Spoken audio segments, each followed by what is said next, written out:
पटना, मुजफ्फरपुर और ऐसे तमाम सिटी में होली से पहले शराब की फुल व्यवस्था किया जा रहा है, यानी होली में कोई कमी ना रह जाए।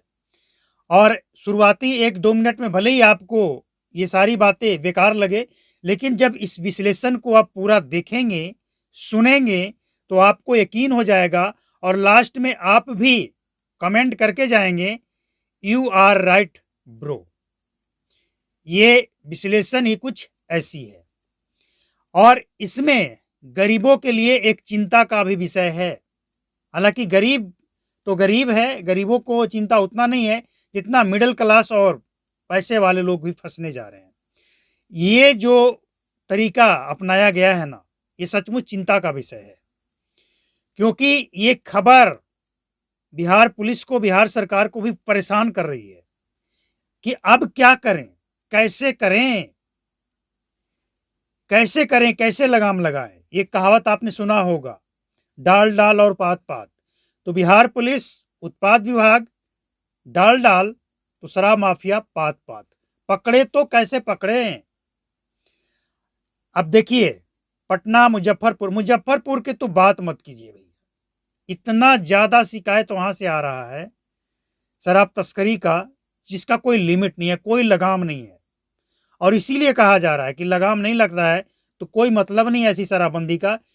कांग्रेस के लीडर सवाल उठा चुके हैं, लेकिन जेडीयू के जो मद्य निषेध मंत्री हैं रत्नेश सादा, वो तो गांव में, शहर में, हर जगह नौटंकी करवा रहे हैं शराब पीने से होने वाले नुकसान को। भैया सबको पता है, ये बातें सबको पता है। और सबको यह भी पता है कि गुटखा जो बिकता है मार्केट में, शराब, ये सिगरेट जो बिकता है, उस पैकेट पे लिखा होता है सेहत के लिए नुकसानदायक है, हानिकारक है, कैंसर होता है। तो क्या लोग मानते हैं? गुटखा सिगरेट भी बैन है बिहार में, पान मसाला, बहुत से ऐसे मसाला हैं जो बैन है लेकिन बिकता है। उस पर लिखा हुआ है, शराब पे के ऊपर तो लिखा हुआ भी नहीं होता है कि इससे किडनी खराब होता है, लीवर खराब होता है कि क्या होता है, लेकिन उस पर तो लिखा हुआ है, फिर भी लोग खा रहे हैं, पी रहे हैं। तो आप कहाँ कहाँ क्या क्या बैन करेंगे? शराबबंदी एक अकेला ऐसा चीज नहीं है जिससे लोग बीमार पड़ते हैं। शराब एक अकेला चीज नहीं है, ड्रग्स भी है, और भी नशीली चीजें हैं, दवाइयां हैं, कुछ कफ सिरप हैं, और सबसे ज्यादा सब्जियों पे छींटने वाला, छिड़काव करने वाला बहुत से ऐसे केमिकल्स हैं, दवाइयां हैं जहरीली, जिससे भी कैंसर होता है। लगाम वहां भी लगाने की जरूरत है। सब्जी पैदा करने वाले, बेचने वाले क्या दवाई का इस्तेमाल करते हैं जिसका फर्क पड़ता है, इफेक्ट होता है वो सब्जी खरीदने वाले के ऊपर, खाने वाले के ऊपर। इसके ऊपर किसी का ध्यान है? कृषि मंत्री कहाँ हैं? क्या कर रहे हैं? जहरीली सब्जी खिला रहे हैं लोगों को, उस पर किसका ध्यान जाएगा? कितने जगह पर रेड किया गया है। अब आते हैं असली मुद्दे पे। बिहार के बक्सर पटना 4 लेन, गजराजगंज जगह का नाम है, जहां से एक बोलेरो पिकअप में जो शराब पकड़ी गई है, शराब तो ज्यादा नहीं था, 200-300 लीटर लगभग था, लेकिन फिर भी 5 लाख रुपया बताया जा रहा है उसका कीमत, मार्केट वैल्यू। और जो उत्पाद सहायक आयुक्त हैं राहुल कुमार दुबे, इनके नेतृत्व में ये सारा ऑपरेशन चला और बोलेरो को पकड़ा गया।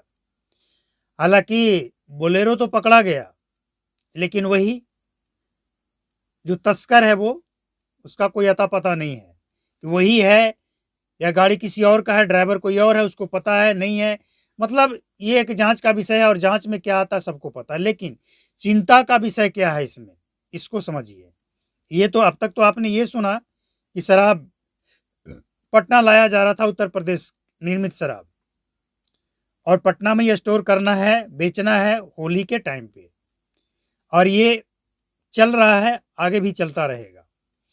लेकिन चिंता का जो विषय है वो ये है कि इस गाड़ी में जो नंबर मिला है, 1 नंबर है बिहार का और 1 नंबर है झारखंड का।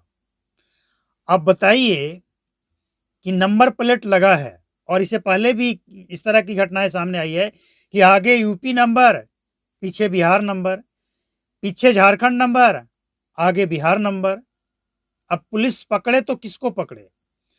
अब ये जो नंबर पकड़ा गया है, जो तस्वीर में आपने देखा होगा, हमने लगाया है, इसमें जो नंबर है ये दोनों अलग अलग नंबर है, अलग अलग व्यक्ति के नाम पे है। तो अब कैसे पता लगेगा कि ओरिजिनल मालिक कौन है, किसके ऊपर एफआईआर किया जाए? और सिर्फ इतना ही नहीं, शराब तस्करी में ये गाड़ी जब्त हो गया, इतना ही नहीं, अब शराब लेकर जो गाड़ी चलेगा, जैसे ही एंट्री करेगा शहर के अंदर, वो अपने जगह पे पहुंचने के लिए ऐसा तो नहीं है कि रुक रुक कर पुलिस से इंक्वायरी करवाता रहेगा। वो दौड़ेगा बेतहाशा तेज रफ्तार में, और जिस सिटी में ई चालान, ऑटोमेटिक चालान कटता है वो कैमरा के माध्यम से, वो अगर लगा है तो जाहिर सी बात है चालान कटेगा। अब जो नंबर लगा है वो तो फर्जी नंबर लगा है, मतलब जिस व्यक्ति का गाड़ी है वो उसके घर में खड़ा है, वो गाड़ी उसके घर में खड़ी है, और उस गाड़ी के नंबर प्लेट के नाम पे कट गया चालान। और सिर्फ चालान कट गया इतना ही नहीं है, उस नंबर प्लेट के आधार पे एफआईआर भी दर्ज हो गया।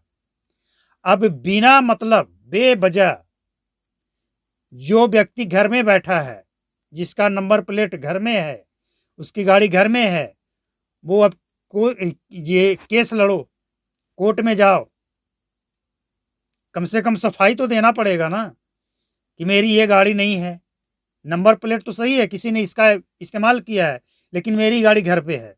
फिर भी कोर्ट कचहरी का चक्कर तो लगाना पड़ेगा, सफाई देना पड़ेगा, इसमें कुछ खर्चे भी होंगे। तो ये बेवजह की जो परेशानी आम लोगों को किया जा रहा है, हो रहा है, इसके क्या मायने निकाला जाए? तो इसलिए कहा जा रहा है कि बिहार पुलिस उत्पाद विभाग डाल डाल तो शराब तस्कर पात पात, पकड़ो कैसे पकड़ते हो। ये बिहार पुलिस को, उत्पाद विभाग को न सिर्फ परेशान करने वाली खबर है, बल्कि उन तमाम लोगों को भी परेशान कर रहा है जिनके घरों में गाड़ियां हैं। मतलब ये लोगों को, ये देखिए, इतना तो स्पष्ट है कि यह भी हो सकता है कि अगर आपने किसी नंबर प्लेट लिखाने वाले शॉप में गए, आपने अपना नंबर लिखवाया और लिखवाकर आपने छोड़ दिया, तो हो सकता है वो नंबर प्लेट वहां से उठा लिया हो, उसे जल्दीबाजी में वो नंबर प्लेट लिखा हुआ मिल गया हो। तो जो लोग नंबर प्लेट लिखवा कर और शॉप में छोड़ देते हैं, वो भी अलर्ट हो जाएं। इसके बाद अब आपको ये पुख्ता सबूत रखना होगा कि जो नंबर प्लेट आपके गाड़ी में लगा है, उसके कलर क्या हैं, उसके जो कीवर्ड हैं वो कैसे हैं, उसमें कलर क्या है, वो गाड़ी उस दिन कहाँ खड़ी थी, कहाँ चल रही थी, ये है। मतलब बेवजह अब आपको सबूत जाकर देना पड़ेगा, अपनी बेगुनाही का सबूत। आप बेगुनाह हैं, लेकिन अपनी बेगुनाही का सबूत जाकर देना पड़ेगा। तो ये परेशानी है आम जनता, मिडिल क्लास लोगों को जिनके घर में गाड़ियां हैं, और परेशान उत्पाद विभाग और बिहार पुलिस को तो होना पड़ेगा। लेकिन लौट कर बात वहीं आती है कि अगर आपसे नहीं संभलता है तो फिर आम लोगों को परेशान मत कीजिए। ये आम लोगों की परेशानी है और कुछ नहीं है।